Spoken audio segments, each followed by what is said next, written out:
Up our Bibles to Joshua chapter 6 verse 3 to 5. Joshua chapter 6 verse 3. Yan ang gusto ko sa Global Fam natin, ano? May enthusiastic talagang spirit, talagang game tayo. Amen? Joshua chapter 6 verse 3, march around the city once with all the armed men. Do this for 6 days. Have 7 priests carry trumpets of ram's horn in front of the ark. And on the 7th day, march around the city 7 times with the priests blowing the trumpets. And when you hear them sound a long blast on the trumpets, have the whole army give a loud shout, and then the wall of the city will collapse.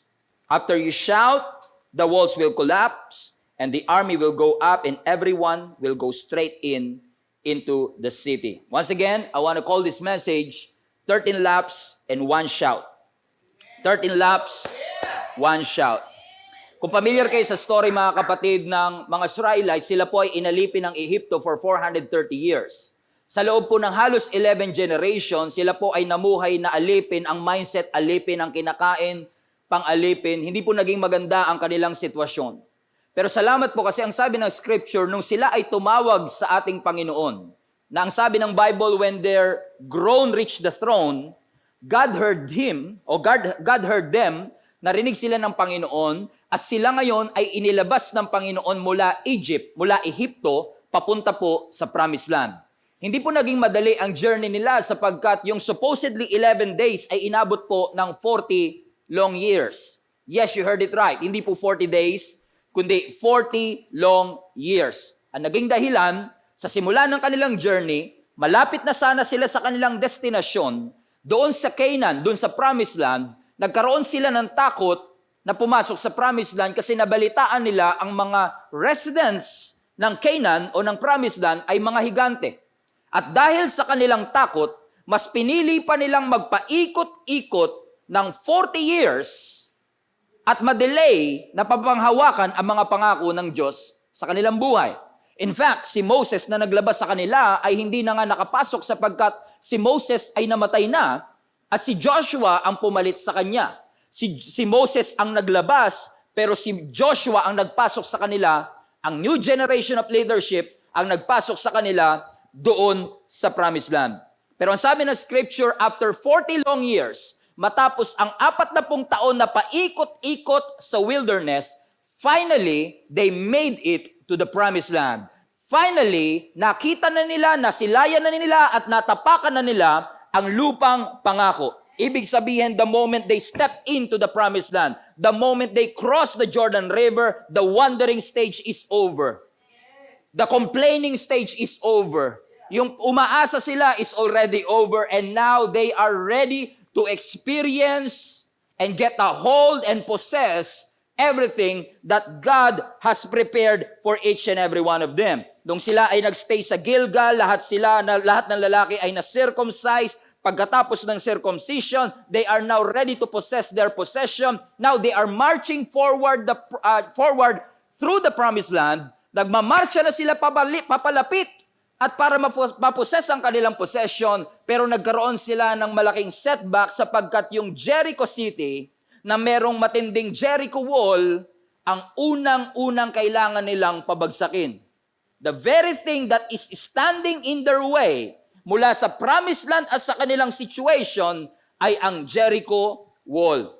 Sabi ng Scripture sa Joshua chapter 6 verse 1, now the gates of Jericho were securely barred because of the Israelites. No one went in, no one came in. O no one went out and no one came in. So mapapansin nyo mga kapatid na ang gates of Jericho, ang Jericho is just a small city. Maliit na city lang yan eh.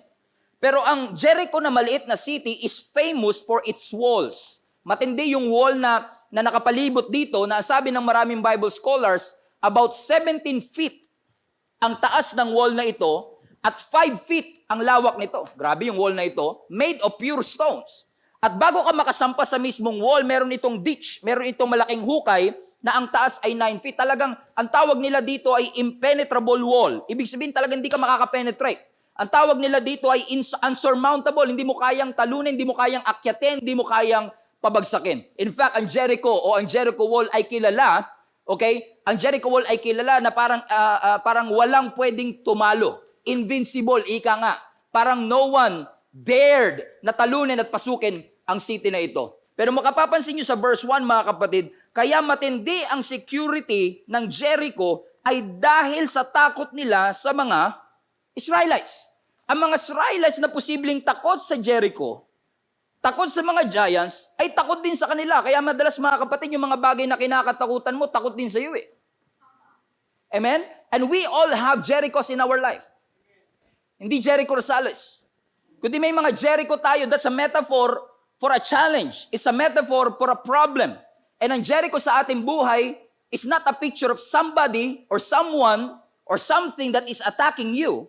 Kasi madalas, mga kapatid, when we preach about it, when we teach about it, when we go through it, akala natin yung Jericho is just something, challenges, problems, storms, and mountains sa ating buhay. I believe in that as well. But through my study, mga kapatid, sa ating pag-aaral ngayon, na-realize ko na ang Jericho na ito ay hindi naman umaatake sa kanila.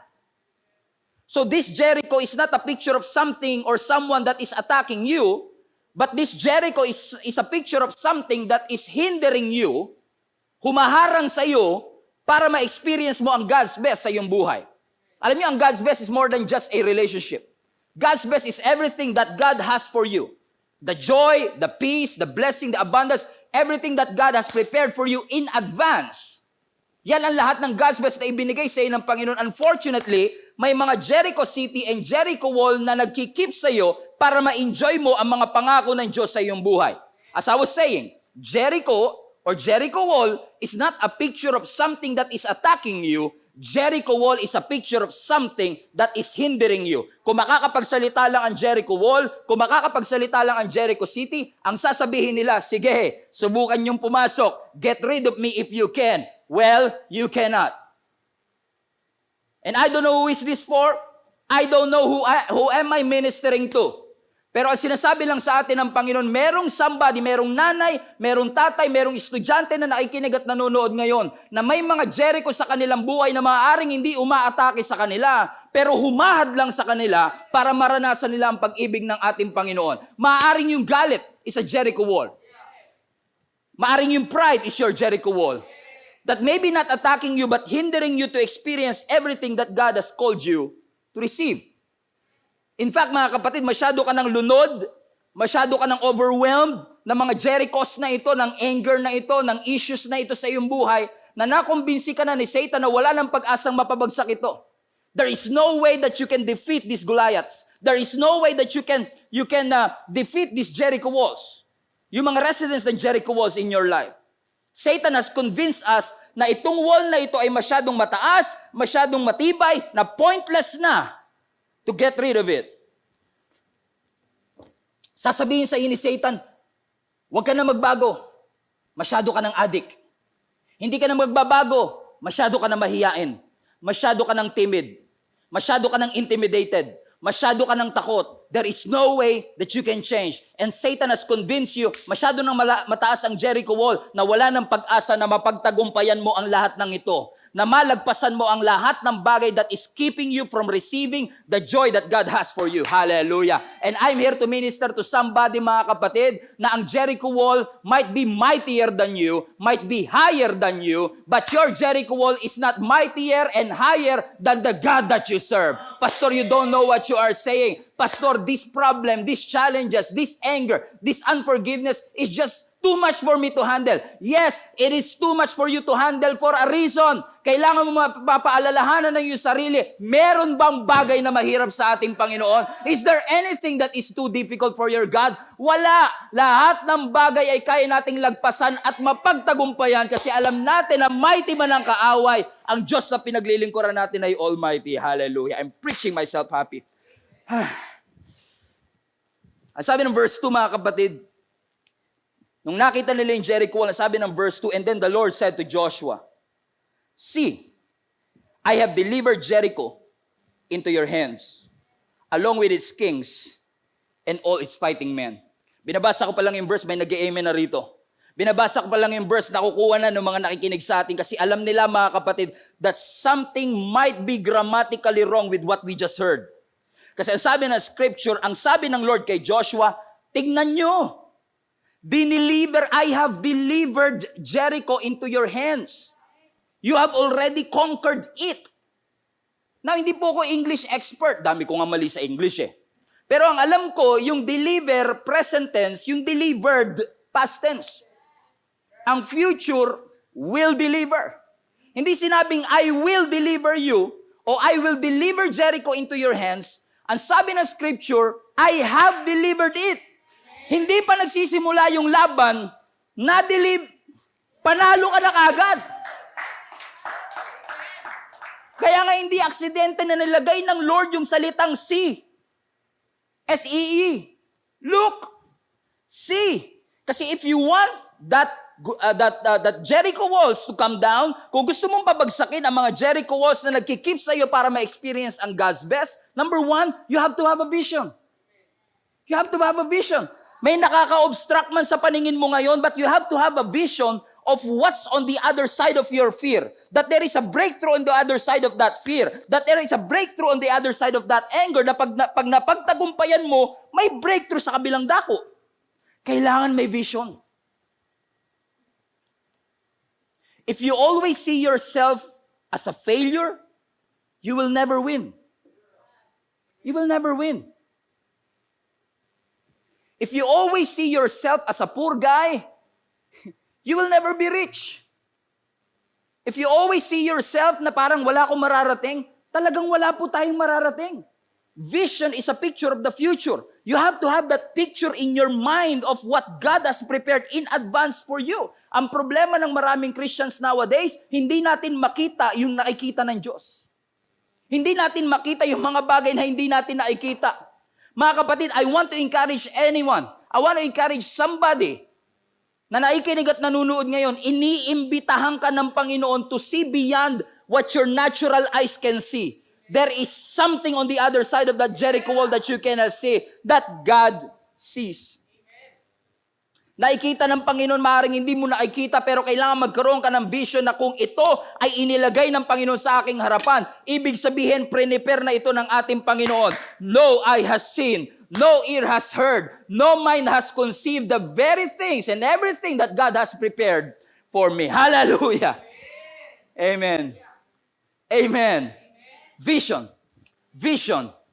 Vision. We have to have that vision. We have to see past our circumstances. Alam ko mahirap lang tayo, but we have to see past the circumstance. Na yung kahirapan will never keep me from enjoying everything that God has for me. Na alam kong hindi ako nakagraduate, yan ang Jericho wall ko, but I have to see past my circumstance, na kahit hindi ako nakagraduate, alam kong may prepare ang Diyos sa akin, na hindi porket hindi ako nakagraduate, hindi na ako pwedeng magtagumpay. You have to see past your circumstances. Tumingin ka sa mga bagay na hindi mo nakikita lang, kundi tignan mo ano ba ang inihanda, ang prepare ng Panginoon sa bawat isa sa atin. Kung ang lagi mo lang kasi titignan yung pagtrato ng jowa mo sa'yo, kung ang lagi mo lang titignan ay yung pagtrato ng asawa mo sa'yo, bababa confidence mo eh. But you have to look past your circumstance. You have to look past the way that people are treating you. You have to look past your circumstance and see past what your financial status is saying to you. You have to see past what your critics are saying before you. Kailangan malagpas. I'm not saying you deny it, but I'm just saying look past it. Na makita mo na oo, kinikriticize ako, na oo, may financial struggle kami, na oo, may problema kami ngayon, pero hindi ibig sabihin nito wala ng pag-asa. Kasi meron akong vision that everything that God has for me, I will receive because His word will never return to Him void. Kaya nga sabi ng Bible sa Psalms 119 verse 8, I can feel the Spirit. Psalms 119 verse 8, open my eyes, Lord, to see the wonderful truths in your instruction. Buksan niyo po ang mata ko. Lalo na ngayon, maaaring tulog ka na. Partida, sumisigaw pa ako niyan. Excited lang, passionate lang. Pero what I'm trying to say is this. God wants you to open your supernatural eyes to see past and look past the circumstances of your life. Tignan mo! Tignan mo! Yung talent agency mo, madadala ka lang yan to some point or some level. Pero tignan mo, God is taking you somewhere. Yung company mo, mapopromote ka at some level, lalaki ang sweldo mo to 6 digits. But look past it. God is taking you somewhere. And if you learn to look past your circumstances, you will realize meron pa palang best na nilaan ng Panginoon sa akin. Napansin ko, Pastor, parang yung buhay ko pahirap ng pahirap. Yung nararamdaman ko, pasakit ng pasakit. Eh kung lagi ka lang nakatingin sa hirap at sakit, susuko ka na kaagad.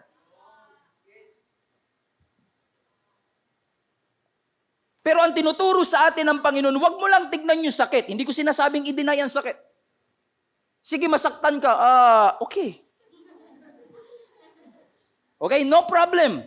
Down ka, umiiyak ka, depressed ka. Hindi po bawal umiyak. Hindi po bawal maramdaman ang lahat ng yan. Pero hindi rin bawal maniwala na mas mataas yung pagdadalan sa iyo ng Panginoon kung mas mababa ang pinaglalagyan mo ngayon. Kasi mas malalim ang setback, mas malayo ang setback. Parang araw ba, pag mas malayo ang setback, mas malayo ang pagdadalhan. You have to see past your circumstance. Ang sabi ni Lord sa kay Joshua, see, vision, I have delivered you. Past tense. It's a done deal. And I hope you see that. God wants you to walk in the finished work of Jesus. Done deal. God already paid the price. Done deal. He has saved you already. Done deal. The battle was over even before it started. So now you are not just marching and believing for victory. You are marching and believing from victory. You are now in the position of victory, and don't you ever forget that. See, I have delivered. See, I have delivered. See, I have delivered Jericho into your hands. See, I have delivered. See, I have delivered. Tignan mo. Tapos na sa Panginoon. See, I have delivered. Ang problema, what you see and what God said doesn't match. Kaya minsan ang hirap maniwala eh. Kasi sabi ni Lord, ganito, tapos iba naman naranasan ko. Sabi ng Lord, magaling na ako, pero lumala pa yung sakit ng tuhod ko. Sabi ng Lord, iaahon niya kami sa sitwasyon namin, pero parang parang naging kumunoy na nga to, Pastor.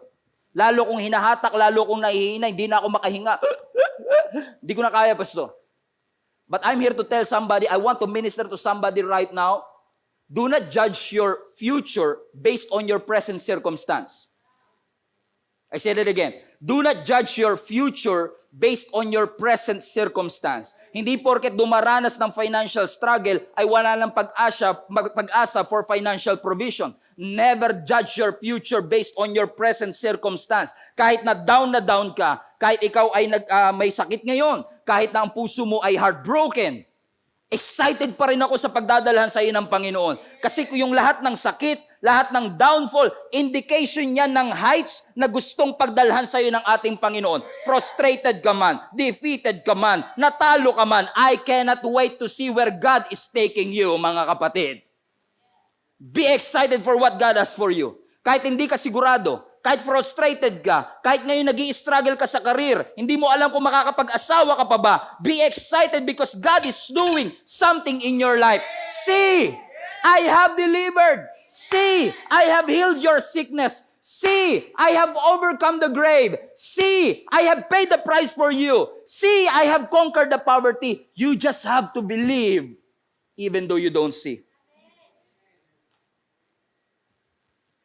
Kaya sabi ng verse 3, instruction sa kanilang Panginoon, march around the city once with all the armed men and do this for 6 days.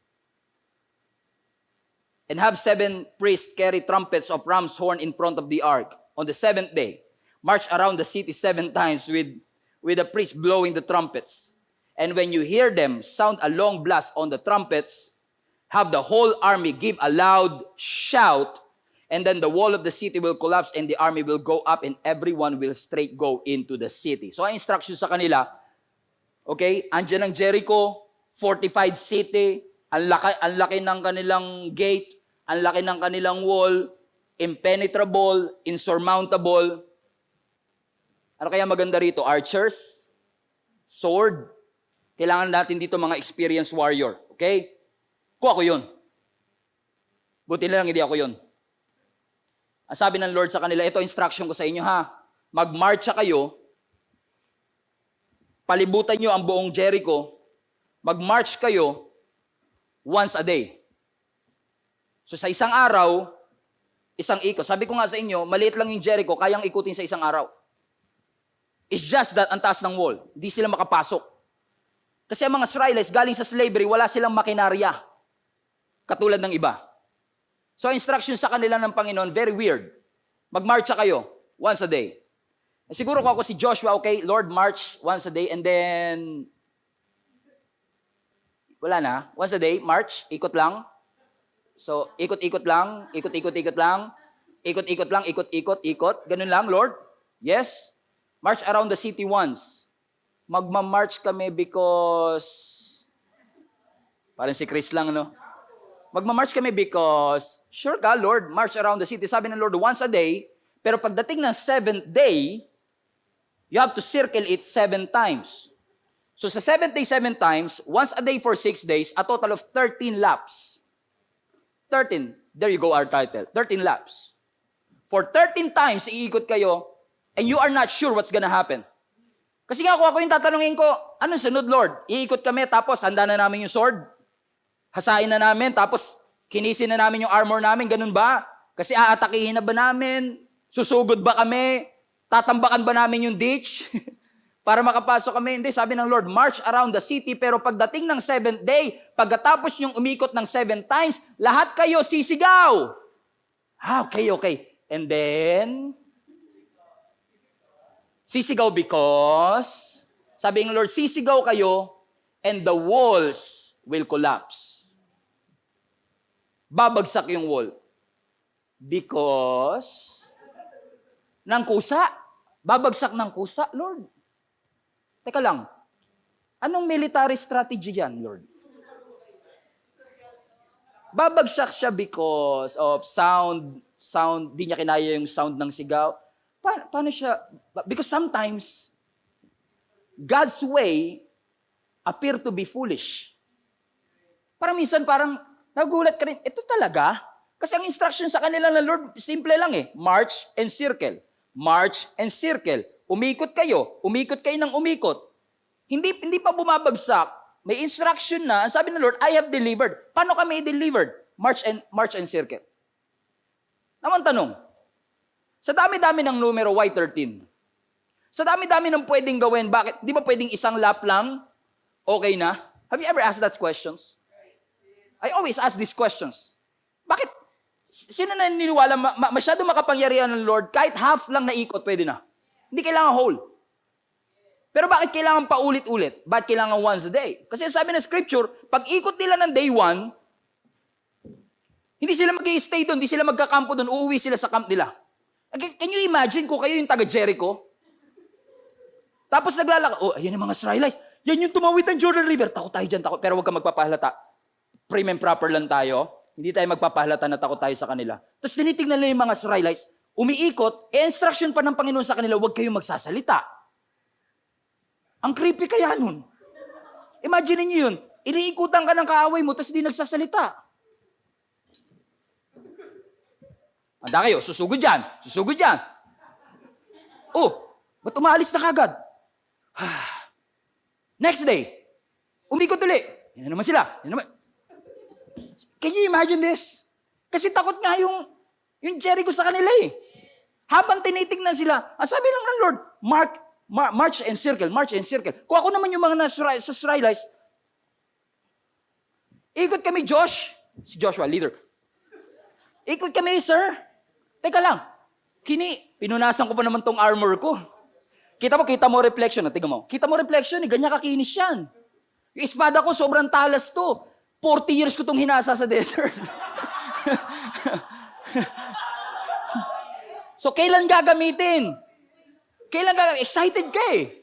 Pero imagine niyo to, sabi ni Joshua, guys, okay, ikot tayo, ikot. Ikot sila. Pure Gold, Jollibee, Monumento. Dito na uli tayo Nakaikot na tayo. Sabi ni Joshua, uwi na tayo, balik tayo sa camp. Imagine mo kung ikaw yung asawa ng soldier. Nag-aantay ka, nagluto ka pa ng sopas para sa asawa mo. Pag sopas, honey, kamusta? Napabagsak niyo na ba yung Jericho? Ba't walang dugo yung espada mo? Bakit yun nga nakakapagtaka si boss eh. Pinaikot niya lang kami, tapos umuwi na raw kami. Siguro bukas. Second day, pinagluto pa siya ng Daniel Paz pa sila nun eh. Pinagluto pa sila, ikot na naman sila. Boss, alam niyo, buti na lang walang Facebook ng time na yon. Kasi kung may Facebook ng time na yon, imagine niyo, bawal silang magsalita, pero pwede silang mag-post. Alam mo yung umiikot sila, nagtatanong, may GC sila, hindi kasama si Joshua. Ganun kasi yun eh. Kasi na pinag-uusapan nyo, hindi kasama si GC, right? Pinag-uusapan nila si Joshua, ano ba naman itong leader natin? 2 days na tayong pinapaikot. And sabi na scripture, araw-araw you have to march and circle. Why? Why? Kung delivered na, ba't kailangan pagurin pa kami? You know why? Because point number 2, there is a lesson for it. Everybody say lesson. May lesson. Alam nyo, ang pag-ikot, ang laps, nakakainip. Alam nyo yung pinagbabaykan ko sa may Bulacan, kapag nagbabike ako doon, naglalap lang ako, paikot-ikot doon sa loop, kung tawagin. Kailangan ko makakompleto ng 3 ikot for a total of 25 kilometers. Minsan kapag nagbabike ka na more than 1 hour o 45 minutes, 1 hour nagbabike ka, pare-pareho na ikita mo araw-araw, nakaka-board din eh. Kasi yung pag-ikot, it could be boring. Ang pag-circle and march is a nonsense military advice. Samahan mo pa ng phobia ng mga Israelites. Meron silang ikotophobia eh. Ano ikotophobia? Takot sila sa ikot. Kasi for 40 years, ikot sila ng ikot sa desert. Ikot sila ng ikot sa wilderness. Tapos pagdating ng promised land, sabi ni Joshua, ikot uli. May ikotophobia na kami. Ano ba ma-accomplish ng pag-ikot namin? Mamamagalang yung paa namin. Kasi minsan mga kapatid, pag may instruction talaga ang Panginoon, kung sa anong path ka dadalhin, anong route ka dadalhin, ano man ang instruction, madalas yun ay lihis sa iyong kagustuhan. Lihis sa iyong comfort zone. Ang gusto ko lumaban, ang gusto ko makipagpatayan. Ang sabi ng Lord, umikot ka lang at huwag ka magsasalita. Shut up. Parang si Jonah, no? Pinapapunta ng Ninive, gusto pumunta ng Tarshish. Madalas tayo, pinapag-give up, kayo pa rin hanggang ngayon. Kasi madalas, wow, grabe. What a katahimikan. Because sometimes, God's way is different from our way. But the best way to the promised land, listen to me, the only way and the best way for you to experience God's best for you is God's way. God's way is always the right way. In fact, mga kapatid, kapag sinunod mo ang ways ng Panginoon, yung pag-ikot na yun, hindi sayang. Hindi sila pinaikot ng Lord for a reason. Hindi ka umulit ng college for a reason. Nang walang reason, rather. Hindi mo inulit, hindi ka nagtayo uli ng negosyo for a reason. Kasi kahit na bumagsak yung unang negosyo mo, sa pangalawang pagtatayo mo ng negosyo, iba man ang puhunan, pero ngayon mas may experience ka na. So hindi talaga nasayang yung unang pagbagsak. Kasi you've learned your lesson. And I believe, isa sa mga dahilan kung bakit kailangan silang paikot-ikutin ng ating Panginoon kasi may lesson na gustong ituro ang Panginoon sa kanila. Kasi ang totoong laban wala sa Jericho. Kasi yung Jericho delivered na, bumagsak na sa pananaw ng Panginoon. The real battle is not in Jericho, but the real battle is inside their hearts. Kaya nyo ba akong pagkatiwalaan kahit wala kayo nakikitang progress? Kaya mo bang magtiwala sa akin kahit walang hollow blocks na bumabagsak sa unang pag-ikot mo? Kailangan mong manampalataya, kapatid, na hindi porket wala ka nakikitang ebidensya ay walang ginagawa ang Panginoon. You have to learn to trust God even though things are not going your way. You have to trust God kahit hindi mo gusto yung nangyayari sa pamilya mo. You have to trust God na kahit parang pabagsak ang finances mo. You have to trust His way and not our way. Kasi yung way natin, gusto natin ng progress. Our way, every lap, is a progress. Gusto natin may progress. Bumagsak yung hollow blocks, mamatay at himatayin na lang bigla yung mga soldiers. Wow, it's working, it's working, it's working. There's power in our circle. But no.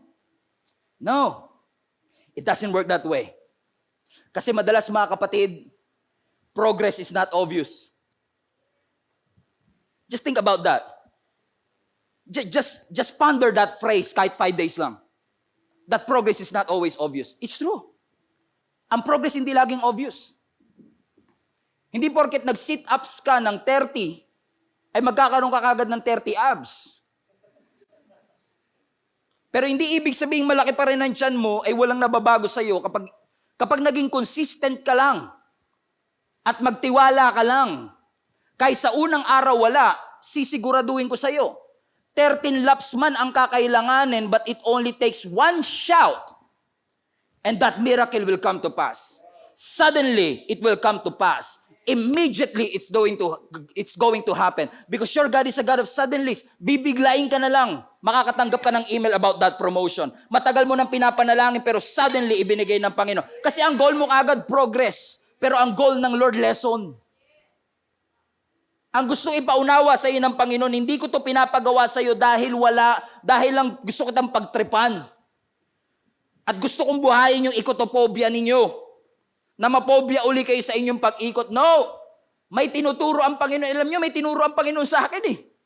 Alam mo, sabi ng Lord sa akin, kung ikaw ay nandoon at umiikot sa Jericho Wall, isa sa pinakamagandang lesson na pwede mo matutunan is just be present. Just show up. Can you imagine this? Day 1, umikot sila, bumalik sila sa kampo. Day 2, siguro yung iba, day 2 pa lang, ayaw na eh. Day 2, ikot na naman tayo dyan. Ayoko na. Day 2 na naman eh. Bakit? Kasi ganun yung thinking natin eh. Wala kami nakitang progress, hindi na ako magtutuloy. Nanalangin ako, ba't walang nagbago? Tinaas ko kamay ko, bakit ganun pa rin ang aking sitwasyon? Because we want progress. And sabi ng Lord, na-miss mo yung learning experience. Kasi masyado ka excited sa breakthrough. Hindi mo nakita yung tinuturo ng Panginoon sa iyo. Listen to me mga kapatid, I want to tell each and every one of you, show up even when things are not going your way. Even when things seems to be not working, magpakita ka lang. 3 taon na yung negosyo, pumasok ka pa rin kahit wala kayong kinikita at break even pa rin kayo. Because progress is not obvious. Minsan takot na takot tayo magpakita sa mga Jericho Wall ng ating buhay. Pero gusto ko lang, di ko alam kung sino kausap ko. Parang isa lang kausap ko ngayon eh. Pakiramdam ko may kinakausap pa Panginoon, nakaupo sa office table eh. Sinasabi ng Panginoon sa iyo, kahit na takot ka sa Jericho Wall ng buhay mo, just be there. Just be present. Just show up even though things are not going your way. Kahit parang walang progress, magpakita ka lang. Sa school nga, pumapasa ka kahit di ka marunong, basta lagi ka lang present.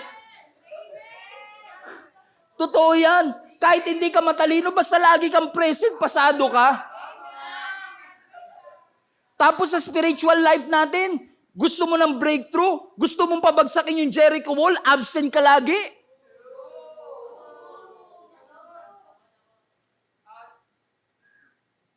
I'm always puzzled. Buti pa nga yung iba, sa sobrang desperado nila sa miracle, lumuluhod pa. Mula tugatog hanggang baklaran. Pero tayo minsan, sabi lang ng Lord, keep praying. Pastor, nakaka 14 days na tayo ng Daniel fast, wala pa ring breakthrough. Hindi na ako magpapakita sa Wednesday. Sa ating last prayer night rally for this fasting. Kahit wala pang breakthrough, show up. Be present. Be there. Kapag pinapaikot ka ng Lord sa Jericho Wall mo, hindi cruel ang Diyos. Na kung ano kinakatakutan mo, yun papapalapitan sa iyo. May rason ang Diyos kung bakit niya inaalaw na gawin mo yun. Kapag ikaw ay ang hirap kasi ng paikot-ikot, mas maganda pa nga yung isang diretso na lang eh. At least alam mo, pag malapit, doon ka maghahanda. Pero yung araw-araw kang umiikot, ibig sabihin kahit saan ka tumingin. Nararanasan niyo yun madalas? Kahit anong iwas mo, parang nasa peripheral vision mo siya. Kahit saang angle ka, nandito siya sa peripheral, lagi mo siyang kita eh. Pero may reason ba kung bakit gusto ng Lord ay hindi square? Hindi triangle? May reason ba kung bakit march and circle? Sinabi ng Panginoon, just show up every day. Just show up every day. Just be there. Just be present. Just keep on praying. So kahit hindi, pagka-amen mo, wala ka agad sagot, just keep praying. Pagtaas mo ng kamay, wala pa rin sagot, magpuri ka pa rin. Huwag ka susuko. Just keep praying. Just keep on believing. Just keep on reading the word. Just keep on praying. Kahit wala, just show up. Lord, nahihirapan ako eh. Natatakot ako. Ang laki, parang intimidated tayo sa Jericho Wall. Pag Monday presentation mo sa kumpanya, naku, Monday reporting na naman, ayokong pumasok. Boss, may sakit ako. Boss, wala kaming internet. Dami natin excuses because we are afraid to show up. Pero there is a reason why God wants you to show up and be present. Kasi every time you are present, when you circle, it's always there. But you are not showing up. You are not present to see the enemy. You are there to show your enemy that you're there. Hindi pinapapuntahan ng Lord sa iyo yung battlefield para makita mo kung gaano kalaki ang kaaway mo, kundi para makita ng kaaway mo kung gaano ka persistent, gaano kalaki ang pananampalataya mo na yung Diyos na pinaglilingkuran ko ay higit na mas malaki, mas mataas sa iyo. Kahit na pagkatapos ng amen ko walang nagbago, kahit pagkatapos ng worship ko walang nagbago, I will show up, I will be present even when things are not changing. I will be present even when things are not going my way. I will keep on praying, I will keep on reading, I will keep on attending. Kahit gutom na gutom ako, itutuloy ko to hanggang 21 days because I know I'm not just wasting my time, I am bringing the walls down. Let's bring the walls down. Let's bring that bondage and that stronghold. Pabagsakin natin mga kapatid. Kasi alam ko mga kapatid, wala magagawa yung intimidation, wala magagawa yung fear. Kaya tayo natatakot sa wall natin kasi lagi tayong nakatingin sa Kanya. Ang suggestion ko sa inyo, kapag umiikot kayo sa mga wall ng buhay ninyo, huwag niyong kakaligtaan yung weapon ninyo. Na imbis na nakatingin ka sa wall mo, dito ka tumingin. You don't focus on the wall, you focus on the Word. You focus on the Word. Let the weak say, I am strong. Let the poor say, I am rich. No. God will make a way where there seems to be no way. God did not give me a spirit of fear. Always focus on the Word, not on the wall. May lesson ang Lord kung bakit pinapaikutan ito sa iyo. Hindi cruel ang Diyos, hindi masama ang Diyos para takutin ka dito. In fact, sabi pa nga ng Panginoon, pag umikot ka, kailangan tahimik ka lang. Shut up. Kasi alam ng Lord, pag hindi tayo tumikom ang bibig, mas marami pang reklamo kaysa paniniwala. Mas marami pang reklamo kaysa praising. May kilala ba kayong wala ng bukang bibig kundi reklamo? Ang hirap kasama nun, nakakainis kasama yung puro reklamador. Pag mainit, init. Pag malamig-lamig naman. Lahat na lang may reklamo. And those people na complainers, they cannot be grateful. And every time you complain, you arm the enemy. But every time you are grateful, you disarm the enemy. Sabi ng Lord sa kanila, shut up, huwag lang kayong maingay. Yan nga nagpahamak sa inyo, kaya paikot-ikot kayo sa desert, di ba? Kaka-complain. You keep on wondering because you keep on talking. You did not shut your mouth. Kaya kayo napahamak, di ba? Because you open up your mouth. Kaya minsan, pag sinabi ng Lord na, sigaw na! Wala ka masigaw, paus ka na, parang ako. Wala ka na masigaw kasi naubos na yung boses mo, kakareklamo. Sabi ng Lord, i-preserve mo yung boses mo sa pagpupuri, hindi sa pagrereklamo. I-preserve mo yung boses mo sa pagbibigay ng pasasalamat sa Diyos, hindi sa pagrereklamo. Ang sabi ng Panginoon, i-preserve mo yung boses mo for celebration and not for complaining because the shouting time will come. 13 laps man ang kailangan bago ko makuha ang breakthrough. 13 years man ako kailangan magtiis. 13 months man ako kailangan magantay. I am willing to wait. I am willing to trust. I am willing to believe kasi ang alam ko, yung Diyos ko ay mas malaki, ang Diyos ko ay mas makapangyarihan, at may lesson ang Diyos kung bakit inaalaw niya na mangyari ito. Ang sabi ng scripture, mga kapatid, I'm excited for this. Ang sabi ng scripture, on the 7th day, hallelujah. Yan ang problema mga kapatid, maaaring hindi natin ma-experience ang miracle kasi hindi tayo makapag-atay ng 7 days. 5 days pa lang, sumuko ka na. Day 14 na, susuko ka pa. Kaping-kape na ako, pastor. Ice cream na ako, pastor. Keep on believing. God will give you the strength and the power to get through and overcome these cravings that you have right now. Gutom, hallelujah. Puro saging lang kinain natin buong araw. Pero what I'm trying to say is this, mga kapatid. On the 7th day, ang sabi ng scripture, sinabi ni Joshua sa mga Israelites, now is the time. Shout! Shout! Shout! Di ko alam kung paano kayo sisigaw sa chat. Sabi, shout! As many exclamation point as possible. Shout! And I believe they shout. Hindi sabi, 6 days kami hindi nagsalita, boss. Wait lang. Sabi, shout! And they shout, probably, as loud as they can. Sabi na scripture, The moment they shout, the walls collapse. Finally, it paid off. Finally, it makes sense. Nangyayari ba sa buhay niyo yun, mga kapatid?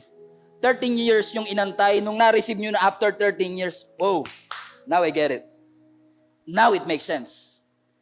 May reason pala ang Panginoon ko bakit kailangan ko i-preserve. Bakit kailangan ko magtiis. Bakit ko kailangan maghirap. Napansin nyo ba habang tumatagal mas humihirap? Ako ganun eh. Pagka third time ko nang iikot dun sa loop ko, parang nakakatamad na kasi nakita ko na to. Alam ko nga may langaw na tatawid dyan eh. Mas mahirap kasi pag mas matagal. Umakyat ka ng hagdan, mas mataas, mas mahirap. Unang floor, ganado ka pa. Second floor, motivated ka pa. Third floor, pinagpapawisan ka na. Fourth floor, humihingi ka na ng tulong. Fifth floor, sini-CPR ka na. Pahirap ng pahirap habang tumataas. Pero mas mahirap, ibig sabihin mas malapit ka na. Keep on walking. Keep on believing. Huwag mo i-reject yung word ngayon. Narinig ko na yan, pastor. No. Kaya ipinaparinig uli sa iyo ng Panginoon kasi ayaw mong gawin. Keep on believing and keep on walking and keep on praying. Kahit hindi nagbabago ang anak, manalangin ka pa din. 5 years na ako dito sa posisyon, hindi ako ma-promote. Hindi ito makakapigil sa atin para manalangin pa rin. Kasi something happens when you believe. Something happens when you shout. Something happens when you pray. Something happens when you read the word. Something happens when you shout unto God with a voice of triumph. May nangyayari, kapatid, when you can sing in the middle of the storm. May nangyayari kapag umagang-umaga dinideclare mo, this is the day that the Lord has made. I will rejoice and be glad in it. May nangyayari kapag kinukote mo, I will bless the Lord at all times. Emphasize on all times. At all times, and His praise shall continually be in my mouth. Every time you confess, He is my healer. Something happens when you raise your hands. Something happens when you leave your job or your work or your dishes at nagpupuri. Something happens when you shout. Something happens when you believe. Something happens when you believe that God can turn your mourning into dancing. That is not a wasted 13 laps. Because every lap, walang nagbago. Day 2, walang nagbago. Day 3, walang nagbago. Teka lang, hold on. Asterisk, lagyan natin asterisk. Walang nagbago sa wall. Sa wall. Sa city, wala nagbago. Pero hindi ibig sabihin walang nagbago sa'yo. Alam mo, bago mag-start yung service, may utang ka, di ba? Bago mag-start yung service, iniwan mo yung hinuhugasan mo. After ng service, nandun pa rin yun, hindi maghuhugas mag-isa yun. Right? Kung may labahin kang iniwan dahil sa service na ito, hindi maglalaba mag-isa yun. After ng service, labahin pa rin yun. Pero at least pagbalik mo, yung labahin walang nagbago, pero yung perspective mo, kaya wag mong iintuan yung pag-show up sa Sunday online worship. Kasi pagkatapos ng Sunday online worship, may problema ka pa din sa pamilya. Pero at least pagbalik mo at kaharap mo na sila, wala man nagbago sa pamilya pero may nagbago sa'yo. Hindi nagbago yung bank account mo, tinignan mo, di nadagdagan na. Pero nagbago yung perspective mo, Jehovah Jireh. My God shall supply all my needs according to His riches. So, hindi na sayang yung pag-ikot mo, hindi na sayang yung pagsigaw mo. Kasi 13 laps, it may take 13 years, it may take 13 months, but it only takes one shout, one moment, one suddenly, one immediately, para maranasan mo ang pinaparanas ng Panginoon sa iyo. Mahilig ako manood ng PBA live before. San Miguel fan ako eh. Kung Hinebra kayo, this is not the church for... Joke lang. Joke lang. You're welcome, everybody. Kahit na ano ka, Shell, welcome. I'm just kidding. Wala na ba, Shell? Tagal ko na. NBA na tayo ngayon. Naalala ko pagka nagtatrabaho ako at may laban yung San Miguel, tas ang kalaban niya, Hinebra. Rivalry yan eh. Rivalry. Panahon nila Asaytono pa. Grabe. Lamon Strotters. You remember that? Talagang sisikapin ko na mag-undertime sa trabaho para maabutan yung live. Kasi pag Hinebra kalaban, puno agad yung upuan. Ang dami kasing pansan San Miguel eh. Pero alam mo, na-realize ko mga kapatid, pag-iisipin ko, nga naman mag-undertime ako, hindi naman babayaran ng San Miguel yun. Pamasahe ko sa MRT, sa Cubao ako bababa, mula Ortigas, sa work ko before, papunta dun sa Cubao, mag-MRT ako, lalakarin ko pa yun mula dun sa opisina namin papuntang hindi naman ako binabayaran ng San Miguel dun. Kahit nga pa kalendaryo, wala eh. T-shirt, wala rin. Ako mamamasahe. Pagdating ko dun sa Araneta Coliseum, hindi naman ako naririnig sa TV, pero ako pa malakas boses. Nagta-trash talk pa ako noon. Buti na lang, yeah! Yeah! Sigaw ka ng sigaw. Tapos ang ending, talo kayo. Napaus na ako, talo pa kami. Nawala na ako ng pera, talo pa kami. Namasahe na nga ako, talo pa kami. Biruin mo to gumagastos ako sa isang team na walang kasiguraduhang manalo. Nagsasakripisyo ako para sa isang team na walang kasiguraduhang manalo. Nag-undertime ako para sa isang team na walang kasiguraduhang manalo. Pero pagdating sa Diyos, hindi ako makasigaw. Kung kaya ko ngang sigawan yung team na hindi naman ako kilala, at kaya kong mapaos para sa kanila, kung kaya kong sigawan yung team na walang kasiguraduhang manalo, sana mas kaya nating sigawan ang Panginoon. Because we are on the winning side. Kakampi natin ang ating Panginoon. Na ang sabi ng Lord, shout unto God with a voice of triumph. Isigaw mo. Iiyak mo. Ipanalangin mo. Huwag kang ma-intimidate. Huwag kang matakot. Hindi sayang ang investment. Hindi sayang ang internet data. Hindi sayang ang aming kuryente. Kasi every time I show up, every time I am present, I am investing in my miracle. I am investing in my breakthrough. I am investing in my answered prayer. Huwag kang matakot na mag-invest, kapatid. Sumigaw, magpuri, itaas ang kamay sa ating Panginoon. Kasi hindi wasted season ang waiting season kapag ibinibigay mo at inaalay mo sa ating Panginoon. I don't know who is this for. But it only takes one shout, one sacrifice for the suddenly to come. Ang sabi ng scripture sa last part, verse 27, bumagsak ang wall, nanalo sila. Ang sabi ng scripture, so the Lord was with Joshua, and his fame spread throughout the land. Parang wildfire. Kumalat yung patungkol kay Joshua. Dahil may vision, nakuha niya yung lesson, God gave him a reputation. That's point number 3.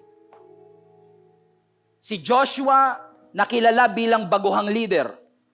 Si Joshua nakilala bilang batang leader. Ngayon, alam nila, si Josh yan. Naalala ko yan. Umikot sa Jericho Wall. Hindi sila nagsalita. Hindi gumamit ng espada. Pero natalo nila yung Jericho. Huwag mong papasigawin yan. Kasi kapag sumisigaw yan si Joshua, meron siyang reputation. Nakakampi niya ang Panginoon. Meron siyang reputation na kahit wala akong lakas, ang Diyos ko ang may lakas. Meron siyang reputation na anumang kanyang pinapaniwalaan sa tulong at habag ng Panginoon, sa grace ng Panginoon, it shall come to pass. Mga kapatid, here I am, telling each and every one of you, keep on believing. Darating ang panahon that you will have the reputation in your neighborhood, that you will have a reputation in your family. Huwag mong kakantiin yan si Elise. Huwag mong kakantiin yan si Robin. Pag nanalangin yan, sinasagot yan.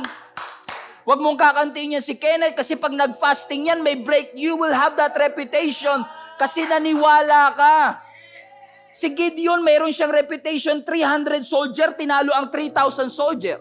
Si Daniel may reputation na natulog kasama ang leon. They have that reputation. Just keep on believing. Kasi ayokong ang kumalat na chismis. Si Aileen, sumuko yan. Nanghina yan. 1 year na lang. Sumuko pa. Isang araw na lang. Nakuha niya na sana. Kaso sumuko eh. I don't want you to have that reputation. A reputation of unbelief. But I want you to have the reputation of a person of a church that will keep on believing even though nothing is working in our lives.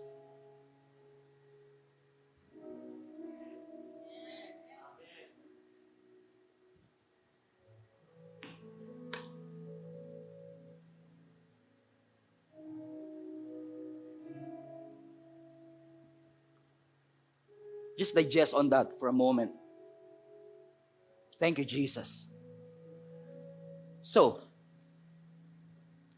day 5 ka na. What if day 5 na? Ngayon ka pa ba susuko? Mas masakit yung day 6 na. Day 6 and a half. Ngayon ka pa ba susuko? God has been present to you then.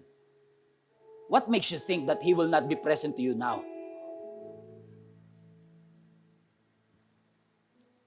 Dati nung niluhod mo sa Panginoon, dininig.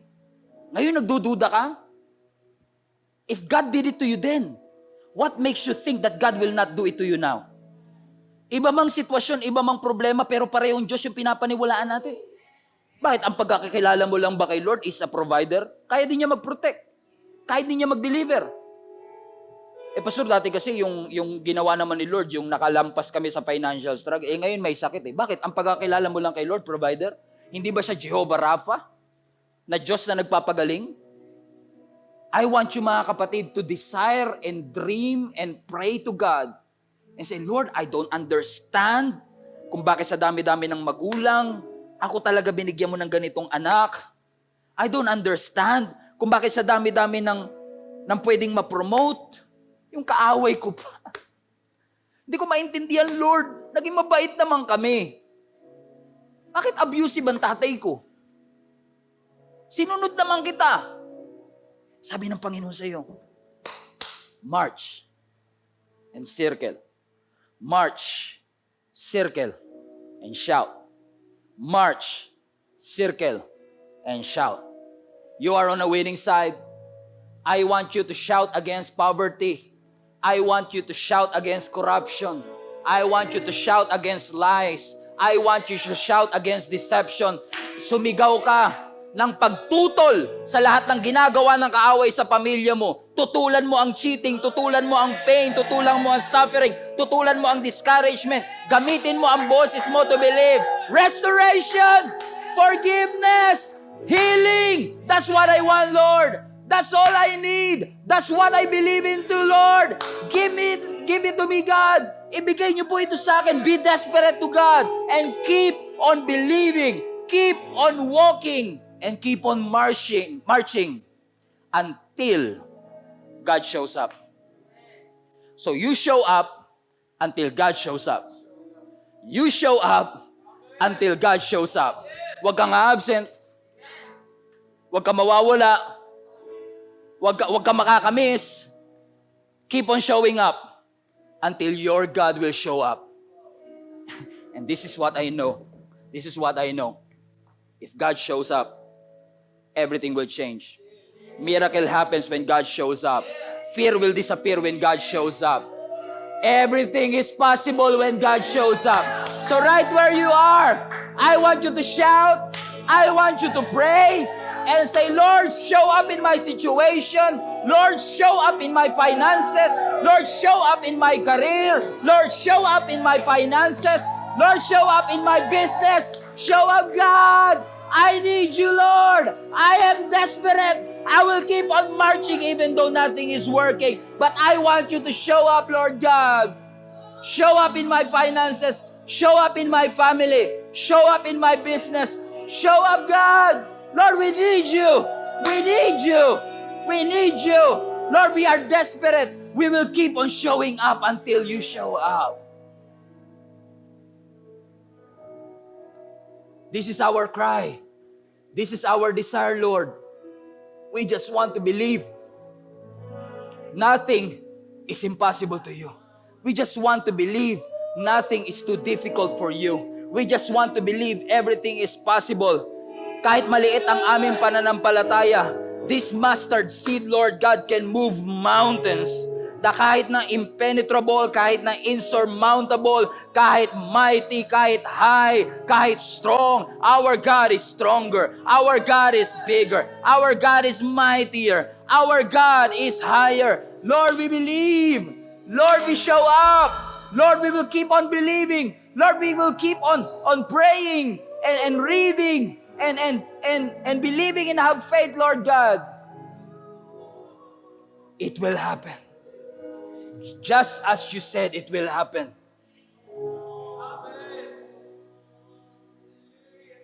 Praise the Lord right where you are, church. Praise the Lord right now. Open up your mouths and sing praise to Him. Praise Him. Praise Him in the morning. Praise Him in the evening. Praise Him in your weakness. Praise Him in your strength. Keep on believing. Keep on praising. Keep on walking. Keep on marching. The best is yet to come. You ain't seen nothing yet. Your eyes has not seen. Your ear has not heard. Your mind has never conceived. Everything that God has prepared in advance for you. Just keep on praying for your lost son. Just keep on praying sa mga kamag-anak mong hindi pa kumikilala sa Panginoon. Just keep on praying sa finances ng inyong pamilya. Just keep on praying sa mga may sakit na iyong kamag-anak. Just keep on praying sa mga COVID positive na iyong mga kakilala. Just keep on praying, keep on believing, and keep on marching because nothing shall be, nothing will be impossible with our God. Keep on believing. Cry out to your God. It will happen. Thank you, God, in advance. We are excited for you to amaze us, Lord. I believe we will be amazed. Thank you, Jesus. Thank you, Lord God, for the power of your word. I believe, Lord God, that this word has been helpful, Lord God, to somebody out there who needs your word today. Sa mga kapatid ko, Lord God, na nasa edge po ng pagkukwit, or probably hindi nila naiisip na mag-quit, pero hindi nila na nare-realize na wala na silang joy. Lord, restore unto us the joy of our salvation. Lagyan mo ng peace ang aming puso, so that we will be on fire and stay on fire, Lord God, to do what you have called us to do.